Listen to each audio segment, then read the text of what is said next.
สวัสดีจ้าสวัสดีตอนแรงๆพี่น้องจะไปบ้านสาวรรค์กันจ้า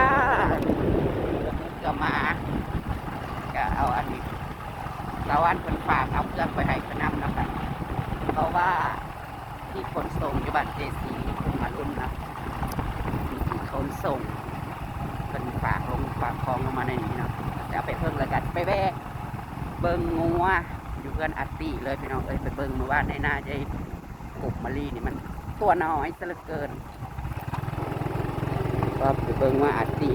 มันโตใหญ่สำใดมันราคาสำใดนะครับเป็นแต่ตาค่ะเหมือนนกเขาเลยเราคือมาทางใหญ่เบียดมาปลายน้ำปวกนะครับอันนี้ก็5 โมงแล้วจริงๆสาวรรค์เพื่อขันบ้านสำใดก็มาแล้วจนขำจนมือ5 โมงแล้วค่ะตอนนี้นางก็ลงคิดไม่ได้เหมือนเดิมหอดอัติน่ะนั่งมาแล้วพี่น้องเอ้ยมาแต่เฮือนชาวบ้านแหละนั่งไปแล้วมาก่อนแล้วซองมาเบิ่งดูงัวค่ะ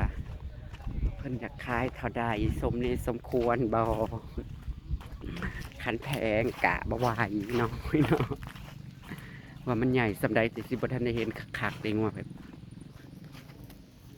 เป็นนี่ฮะมีไผเนี่ยอยู่ฮะไม่ตาเฮาเหรอเอาสองสาวก็จะขึ้นอยู่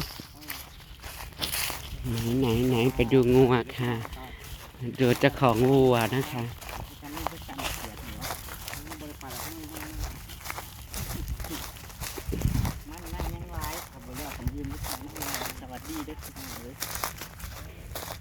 หัวใจเลี้ยงแขกมาเบิ่งว่าไปเลี้ยงแขก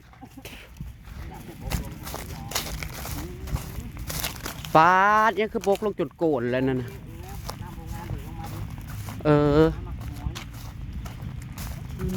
ทำให้น้องเสียใจฟาดงัวนางน่ะทั้งตัวน้อยตัวใหญ่ยังลายอยู่เด้อนี่ปุ๊บกล่องเฟืองน่ะพดโพ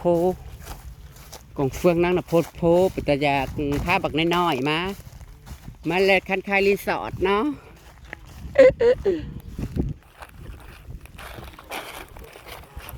ใส่ก็ได้พุ่งว่าเทิกน่ะลายตู่อยู่ได้นี่มันหักยังบ่ทันได้เบ่งเนาะบ่ทันเต็มเด้หาหน้าแว่นี่นะแต่ว่ามันจ่อยเนาะมันแว่โอ้ยมันบ่ทันได้คุณโอ้ยตายกันหน่อยไปอยู่ในตีนอันน่ะนี่ผู้เนาะมันละแม่นเมื่อบ่งัวนี่นะป้าถึงผูกงัวนางลายตู่เด้อมันแล้วเอาไปกินน้ำให้มันทองเบ่งอยู่พุ่นเด้บักเถิกนึง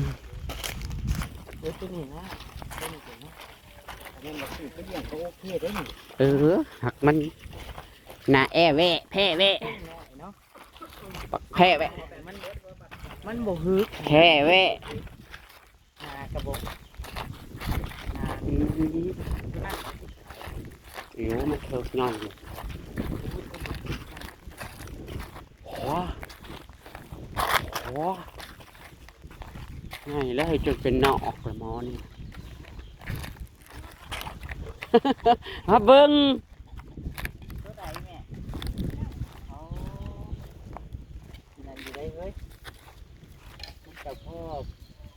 เบิ่งอยู่ หวยพอเบิ้งอยู่แล้วเขาแต่ว่าราคานี่ติดสูงเข้าไว้ได้พอตัวคล้ายตัวก้อนน่ะง่ายกว่านี้บ่มาย่างมาเบิ้งใกล้ๆผูกอยู่ใส่ผูกอยู่คอกบ่แต่ยังบ่ทันได้หาเบิ้งหลายหม่องดอก2 หม่อง 3 หม่อง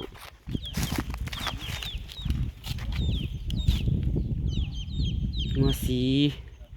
แนวใดล่ะหมอกมุนจักปีแล้วงัวนี่นะเริ่ม ต้น โอ้ นี้ บ่จักเนาะคันบ่อีพ่อปลูกเจ้าของ อ๋อ อืม ต้องถามเจ้าพ่อบ่ แม่นมันอยู่บ่จัก งาม ก็ถือว่าโอเคอยู่นั่นแหละนะจ๊ะ มันแหน่ง คันบ่ ตัวน่ะบ่ได้ซ้ำนี่แล้วเนี่ยมันน่ะ แต่สมบูรณ์ดี แคปเจอร์กัน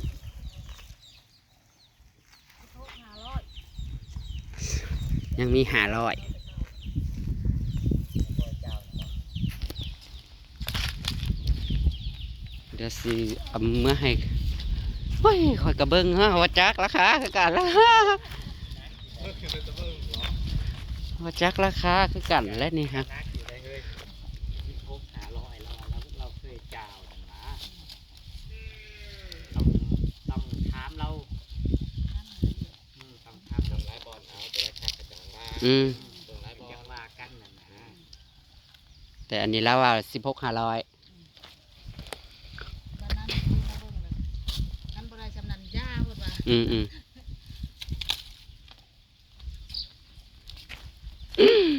ถ้าจังใดพี่น้อง พิจารณาซอยคอยก่อน ยังบ่ทันได้ถามน้องง่วนในบันตนาวานะกะฮักมันสักสิบ่ทันเบ่งปานนี้ หลายบอล อืมงัวเขาอันอีร่อนนะคู่หนึงเขาหักญาติครับว่าท่านจะคายบ่ฮื้อได้แล้วเขาคุนอยู่ในตารางเฮือน ดำมันจะบอก สีแดง ไว้นะ 2โตนเฮาก็อยากอันเฮาก็สิเบ่งๆเพิ่นเฮาก็คุ้นแท้ละคุ้นละนั่นแต่ปีกายแต่นั่นเพิ่นมันหักบ่อยากเบ่งงัวมันอยากเลือกบ่ฮื้อได้ มันสิต้นเดียวกันกับงัวอย่างที่หน้าอยู่ที่เราขายมันอยากส่งแต่ว่า มาเบิ่งงัวยายกลมเมื่อวานนี่ก็หักงัวของเรามันงัวน้อย2โตนะ ว่าจังได๋พี่น้อง พี่น้องต่อซอยข่อยแน่พี่น้อง เอาอีกแล้วพี่น้องว่า ต่อซอยข่อยแน่ ที่เพิ่นสังฮอนมากก็คือ16พี่น้อง 16 500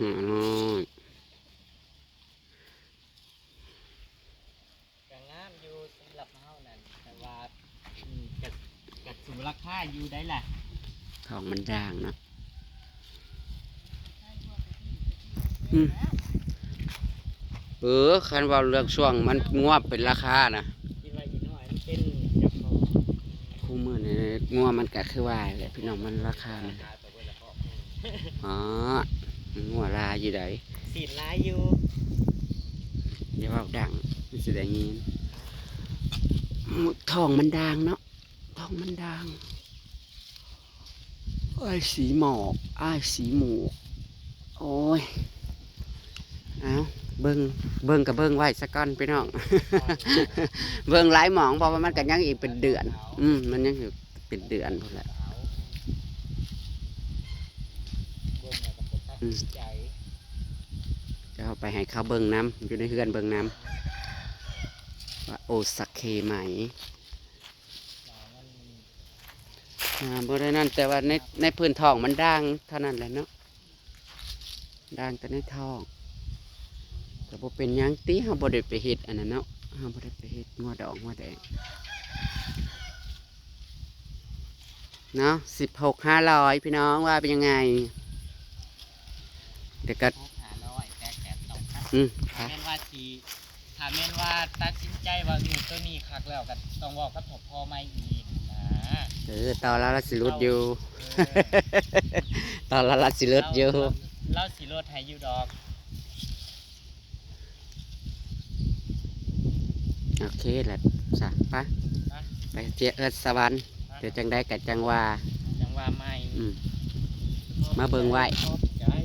มาเบิ่งไว้หลายหม่องหั่นนะพี่น้อง ลาไว้ อืม ลาก่อน สิไปหากินปิ้งย่างอันสวรรค์ตรอแต่ว่างัวเพิ่นน่ะหลายเทิกอยู่เบิ่งในผู้กำลังคุ้นสิคุ้นซ้อนขึ้นมาอีก ลายเงี้ยเนาะ ซ้อนขึ้นมาน่ะ2เทิกงัวน่ะมันเป็นเช้าผู้ใดนี่นะรวมๆอาหารก็คือเฟืองนั่นแหละพี่น้องพวกนี้นะเฮ็ดหน้าหลายๆนี่ก็คือเอาเฟืองไว้ค่อยคอกไว้เพิ่นบ่ได้อัดด้วยเพิ่นเฮ็ดคอกไว้จังซี่เด้ แล้วก็นั่นมากก็ให้กินรถแม่มันในซุ่มนี่ใหญ่เนาะแม่ใหญ่เด้อคันแม่นเนาะเฮาแบบเฮาบ่ได้ปล่อยให้มันไปผสมอันนั้นน่ะเนาะมันก็ใหญ่และลูกมันอันนี้ก็ปล่อยยามแรงจักมันไปสมงัวนะใส่เฮ้ยเอ๊ะเอ๊ะเอ๊ะเอ๊ะเอ๊ะเอ๊ะเอ๊ะป้าพี่น้องจะได้รับคลิปหนักแล้วกันนะคะเป็นบ้านสอนโตดจ้ะปิ้งย่างเลี้ยงปิ้งย่างสนว่ากับเบิ่งไปอีกหลายๆหมองเนาะที่แรกกับให้พ่อน้องไม้ถามหาหายอยู่